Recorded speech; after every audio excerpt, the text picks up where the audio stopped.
बिस्मिल्लाहिर्रहमानिर्रहीम। अस्सलाम वालेकुम। इस वीडियो में हम एक्ने वल्गैरिस यानी कील महासों की मुख्तलिफ अक़साम के बारे में बात करेंगे और लोगों में एक्ने के हवाले से कुछ गलत फहमियाँ जो पाई जाती हैं उनको भी अपना मौजू बनाएंगे। एक्ने की वजह से 6 मुख्तलिफ किस्म के स्पॉट्स बनते हैं, जैसा कि ब्लैक हेड्स। ये छोटे छोटे से काले या पीले रंग के उभार जिल्द पे बनते हैं। इनमें डर्ट यानी गंदगी नहीं होती, बल्कि ये हेयर फॉलिकल्स की अंदरूनी तह की वजह से काले दिखाई देते हैं। दूसरी किस्म वाइट हेड्स की है। ये भी ब्लैक हेड्स की तरह के ही होते हैं, लेकिन सख्त होते हैं और आसानी से निकाले नहीं जा सकते। तीसरी किस्म पैप्यूल्स की है।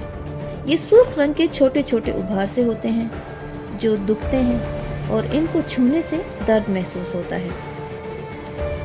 चौथी किस्म पस्ट्यूल्स है। ये भी पैप्यूल्स की तरह के ही होते हैं, लेकिन इनके सेंटर में एक सफेद टिप होती है जो पीप की वजह से बनती है। पांचवी किस्म नोड्यूल्स की है।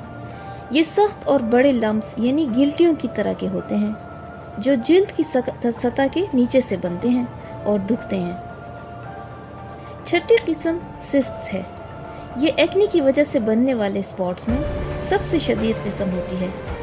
ये बड़े बड़े पीप से भरे हुए फुलाव होते हैं जो बॉयल्स की तरह दिखते हैं और इनकी वजह से जिल्द पर मुस्तकिल धब्बे पड़ जाते हैं।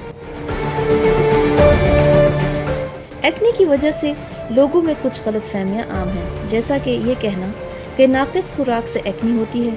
तो इस बारे में रिसर्च के मुताबिक ऐसी ग़िज़ाएं अभी तक मालूम नहीं हो सकी जिनसे एक्ने होती हो, लेकिन बहरहाल सेहतमंद ग़िज़ा तजवीज़ की जाती है ताकि आपका जिस्म और सेहत अच्छी रहे। एक गलत फहमी ये भी पाई जाती है कि जिल्द की सही सफाई ना होने से और जिल्द में गंदगी जमा होने से एक्ने होती है। तो इसके बारे में ये देखने में आया है कि जो बायोलॉजिकल रिएक्शंस यानी हयातियाती रद्द-ए-अमल एक्ने को बढ़ाने का बाइस बनते हैं, उस सूरत हाल में जिल्द के नीचे एक्ने बनती है। लिहाजा जिल्द की सफाई का कोई ताल्लुक एक्ने से नहीं बनता। दिन में 2 बार से ज्यादा मुंह धोने से आपकी जिल्द इरिटेट हो जाती है।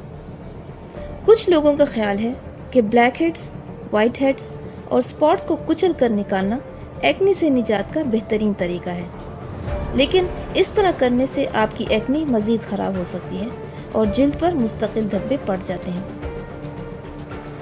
एक गलत फहमी ये भी पाई जाती है कि एक्ने एक इन्फेक्शियस यानी मुतादी बीमारी है जो एक शख्स से दूसरे को लग सकती है, तो ये भी दुरुस्त नहीं है।